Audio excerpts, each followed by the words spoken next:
Mas uma conversa também que acontece, eu não quero delongar-me nela, é a coisa da moral, né? Dizer assim, porque a Igreja Católica vai crescer porque ela conserva uma moral mais tradicional. E o exemplo que vem é porque ela ainda diz que é pecado o uso de métodos contraceptivos, como camisinha, por exemplo, né?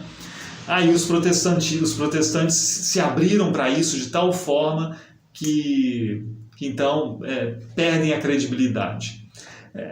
Aí vem outra questão, né? Se você está na igreja luterana ou na igreja presbiteriana por uma questão moral, né? A moral é o item mais importante da sua fé, da sua confissão de fé. Para um luterano dizer isso não faz o menor sentido, né? Não faz o menor sentido. Nós não vivemos a igreja assim. E aí eu vou dizer, né, tudo bem, agora se você pensa assim, eu vou abrir mão do sola fide, sola gratia, sola escritura, porque eu acho que a igreja tem que falar que usar camisinha é pecado e por isso eu vou para o outro lado, eu vou dizer, você não era um protestante de verdade, né? Você estava querendo outra coisa numa igreja, que você queria uma igreja que ajudasse a cultivar certo perfil específico de conservadorismo, mas a igreja não está a serviço disso. Eu vou encontrar na Igreja Católica o que então nesse quesito, né?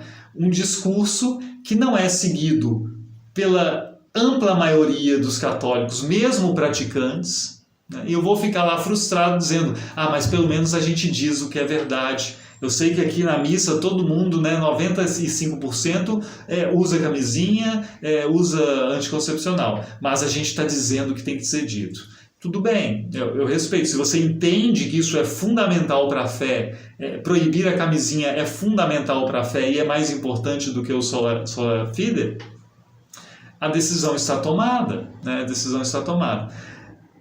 Eu acho que merecia uma conversa sobre isso, né? Sobre esse assunto específico, porque como pai de 2 crianças, eu acho que eu posso falar um pouquinho sobre isso, mas não sei se funcionaria também.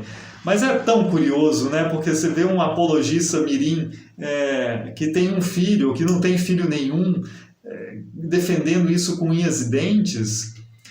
Eu vou dizer assim, num país em que tanta gente ganha 1, 2 salários mínimos, eu vou dizer assim, os filhos que Deus me der eu tenho que criar, ou então eu vou seguir uma tabelinha, né? E vou criar uma vida sexual assim meio estranha e meio restrita e talvez privar a minha esposa de uma vivência sexual tranquila, porque a cada relação sexual ela fica pensando se vai passar os 9 meses próximos grávida, se vai ter condições de criar mais uma criança ou não. É outra conversa, né? Eu acho isso um tanto curioso, né?